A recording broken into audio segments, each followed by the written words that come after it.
Mayan bakin da suke kan babban tebur, 'yan jarida, jami'an tsaro suke tare da mu a nan wurin, kowa da kowa,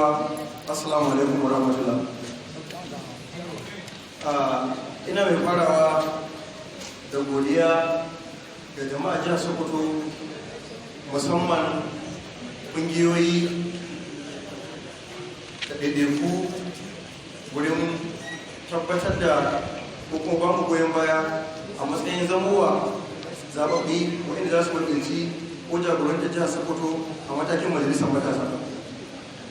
Insha Allah, alƙawarin da muka ɗauka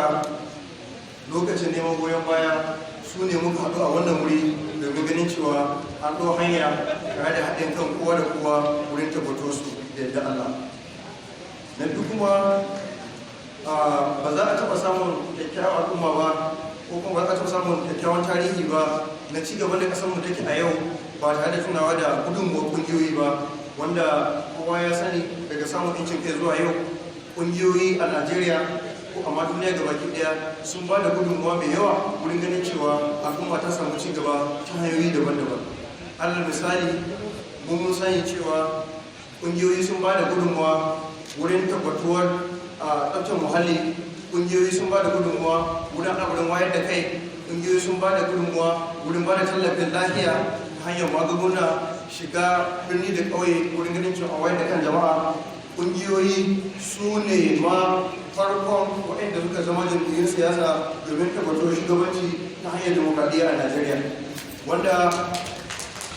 duk abin da za a yi ba za a taɓa mantawa da abin da ya shahi ƙungiya ba ko ci gaban da suke ba su domin ganin al'umma ta ci gaba. Wannan shi ne abin da ya shahi aikin majalisar matasa ta ƙasa. Mun taru ne a nan muka samu wannan taro suna Harmony Moving Forward as Youth Leaders.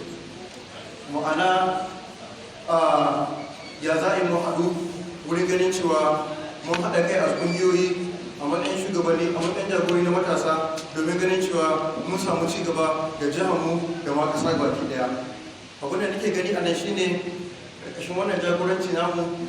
wanda ya fara daga 2020 har zuwa 2024, insha Allah za a yi da kowa kuma zai tabbata mulki na matasa domin ba hukunci ƙwara ɗaya da za a yanke ba ta da shawara ba wajen ra'ayin mutane,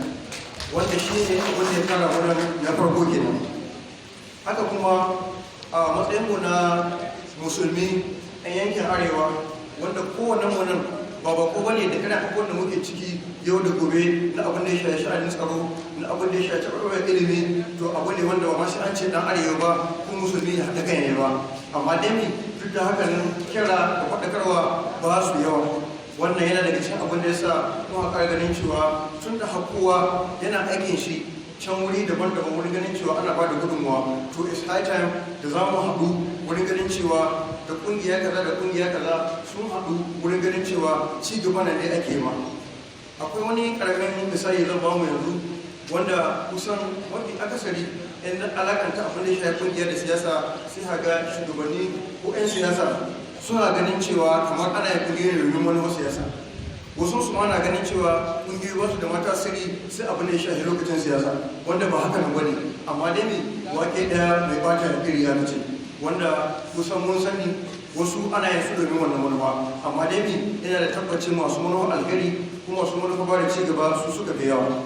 Daga cikin abin da za mu yi wannan wuri ko wannan haɗuwar tamu domin jin ra'ayinku shine yadda za a yi mu tattaru a matsayin tsintsiya maɗaurin ki ɗaya ta yadda wani ya tallafa wani domin ci gaba. Misali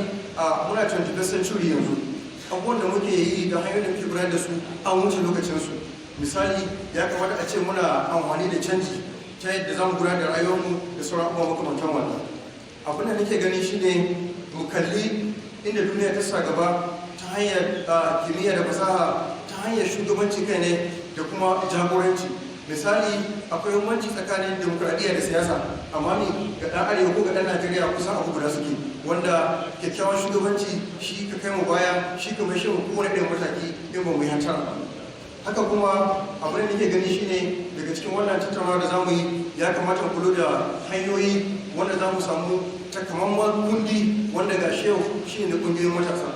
Domin rashin shiga cikin kamar cikin uwar kungiya yana da matsaloli, yana da kuma alherai da yake da a kan shi. Misali yanzu mun ga abin da suka faru 'yan uwanmu na kudancin Najeriya, abin da suke ma Hausawa 'yan arewa wurin shigar da kayan masurufi na cin abinci da kuma gudanar da harkar dabbobi, wulakanci da dai sauran abubuwa makamantan wannan, wanda kuma jami'an tsaro su kansu suna fama da rigingimu kullum yau da gobe wurin ganin cewa wanga aishi shugaban kungiya mun tara kudi shekara kaza ya canye, shekara ta dawo babu kaza a yi ta rigima da sauransu. Haka kuma in wanda kungiyar da bata bincike ne ko ba ta damu da wannan ba, sai a ana ta rigima wurin neman shugabancin wannan kungiya domin abin da ake samu. Majalisar matasa in muka haɗa kai za ta zama kamar jagora ko kuma murya ta matasa kamar yadda an yi ta don wannan abu wurin ganin cewa muryar mu ta kai ko'ina. Misali yanzu zan ba ku, duniya tana yayin abin da shahi cin zarafin yaya mata da ƙananan yara, wanda ƙungiyoyin da suke da wannan ina iya cewa su aka yayi, su suke da lokaci. Amma ni akwai wata ƙungiya wadda ba wannan take ba. Akwai ƙungiyar misali ila mutane masu lalura ko wani abu kuma cin wannan, wanda in muka haɗa kai su suna ɗaya murya domin a su. Haka kuma akwai hanyoyi da yawa da muke tunanin mu bi wurin ganin cewa jihar Sokoto ta samu ci gaba ta hanyar kungiyoyin matasa da matasa gaba daya. Misali abin da ya shafi ilimi, abin da ya shafi ilimin kimiyya da fasaha, abin da ya shafi tsaftar muhalli, abin da ya shafi climate change, wanga dumama yanayi da sauran makamantan wannan. Mun zo mun cima itace an shuka kai ka cima bukatar ta ka gina gida ko wani abu ka sare, wanda kuma babu takamaimai hukuma tana iya yin ta, babu takamaimai murya ko kuma shugabannin angoni ko shiyoyi wanda za su sa baki domin su yi magana ga waɗannan mutane cewa to cire kaza zai jawo mana kaza ko kuma yin kaza zai jawo mana kaza. Haka harka kuma taɓarɓarewar dauɗin muhalli shi ma yana da matsala ga abin da ya shafi lahiya, wanda kuma in muka samu matsala ta abin da ya shafi muhalli sai mun samu matsala ta abin da ya shafi lahiya, wanda kuma ina ganin cewa in muka yi wannan haɗaka za a taimaka mana wurin ganin cewa mun haɗu komi manuhanmu wuri guda domin wani aiki na ci gaba lokaci zuwa lokaci. Haka kuma ina da zimma ganin cewa mun haɗa ƙungiyoyi 5, 6, 7, 8, 9, 10 waɗanda adda manufa iri guda domin su tattaru ɓangare guda wurin ganin cewa sun yi kamar forum haka wanda za a zo ana ba da training wa juna da dai sauran abubuwan makamantan wannan. Matakin majalisar matasa ita kuma za ta ci gaba da shige da hice wurin ganin cewa mun haɗa kai da ƙungiyoyi masu ba da tallafi na duniya, gwamnatoci, domin ganin cewa an samu abin da ya shafi training, workshops, al'amura na wayar da kai ne da shugabannin kungiyoyi domin su masu koma ga ɗan waɗannan kungiyoyin nasu wurin ganin cewa wannan ilimi ya kai gare su. Mu dawo ga magana da ne ɗazu ta cewa dole mu haɗa kai wurin ganin cewa mun zama abu guda. Wannan ba zai samu ba, dole sai mun dukkan wani registration da ake yi shekarun baya da na wuce, wanda kowa ya sani ga su activists nan suna da ilimi ga wanda ya shahi kungiyoyi shekaru da suka wuce ya kai wurin 63 yanzu. Wurin ganin cewa da babu wanda ke kungiya ba tare da ya ji an bashi dama daga hukuma wurin ganin cewa ya rijista ya cika ka'idodi an bashi kungiya wa Allah ko club ne komi domin ganin cewa sun yi operating sun bada tasu gudunmuwa, wanda yanzu ba haka nan bane. In mun kalli zaman musulmi mun kalli zaman mai arewa wannan ya da ciwo gare mu, saboda wasu sun taɓa kawo wani katin gayyata ko wani diba ne gawai party na kungiyar club ta kungiyar kusan group ta koma wani club ana gayyata ta ɗin taho pinnacle gate ɗin domin a cashe kare 9 zuwa 12. So ban ta yi ba gaskiya ne, ban ta yi ba, amma dai abin da ya yi ciwo kasancewar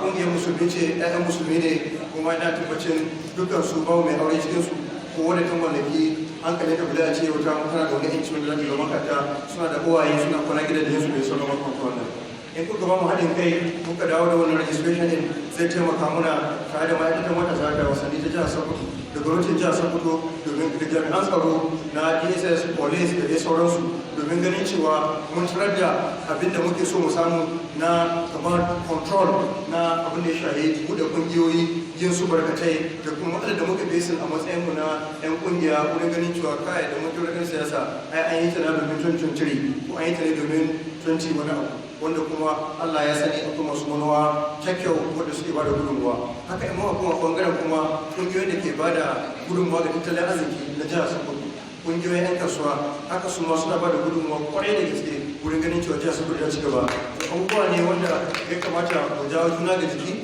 domin ganin cewa an yi wannan alaƙa sun taimaka ma ƙungiyoyin da ba a jin muryarsu. Mun kuma mun je mun samu training kowa yadda kai ga baki ɗaya domin ganin cewa kowa ya amana. Daga ƙarshe kuma akwai 'yan uwanmu 'yan sa kai waɗanda suke ba da gudunmuwa da lokacinsu da rayukansu na abin da ya shahi tsaronmu ta hanyar tabbatar da sha'anin tsaro ya tabbata. Da Allah faɗaɗin sun mu ku tashi da kowa yau.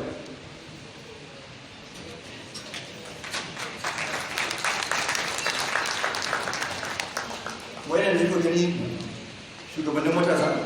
da kungiyoyi akwai masu uniform ne na sa kai wanda suke ba da gudunmuwa ba da riba rana domin ganin cewa tsaro ya tabbata a cikin jihar Sokoto. Akwai banga cikinsu wadda sanar kungiya ce, akwai scout, akwai mai duk suna nan cikinmu, wanda kuma lokacin da na zauna da su na ji abubuwa masu ban takaici waɗanda gaskiya in kuka san su to dole mu yi tunanin hanyoyin da za mu bi mu yi wani abu wanda za mu samu su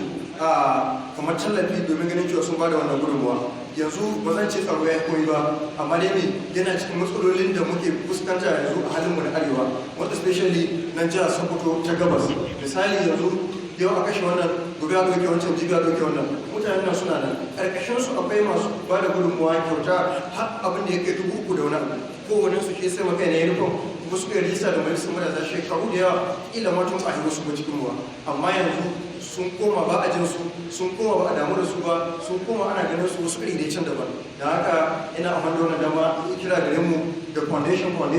domin ganin cewa ni in Allah ya da zan jawo su zan zo in kama duk wanda nisan yana da kishi ko yana suna ne mai kishi, ba wanda zai zo ya dinga mun abu ba a gen sun tunciri, wanda ya san da gaskiya kai na san su zan nemo su domin zuna da wanda bayan Allah a ga ta hanyar za a taimaka musu domin tsaro yana da matuƙar muhimmanci kwarai da gaske ga rayuwarmu da dukiyoyinmu da komai da komai. Assalamu alaikum wa rahmatullah. Allah ya da kowa gida lafiya. Na gode kwarai da gaske.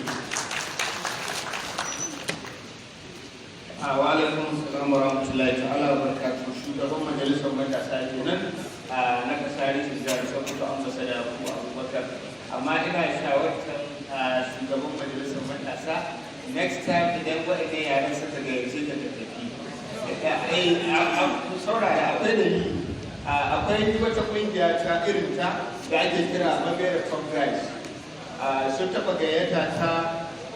irin wannan taron a gidan nan da ke kusa da Tamaji inda na Health Workers Association da sauransu. A lokacin da suka gayyace ni sai na tafi. Da na tafi aka yi raye-raye aka hada rago suka yanka aka gasa aka ke at least abinda suka kashe wurin da sun kashe wajen 200,000 da wani abu. Da suka gama bukinsu suka gama raye-rayen su sai suka ci a matsayina na elda in yi jawabi. Abu na farko da na fara faɗa musu shine wayannan abubuwan da suka tara da kuma kudaden da suka tara ni ce da ɗaukar shi suka yi wani abu cikin mabera ko kuma suka kai shi gidan marayu suka sai katon na indomi ko da na 50,000 ne suka kira 'yan social media aka da abu zai karfin koren da wasu. To yana ganin ambassador next time idan suka gayyace ka sai ka tafi ka ɗan tura musu sako a matsayin ka na shugaba insha Allah sakon zai tasiri a gare su.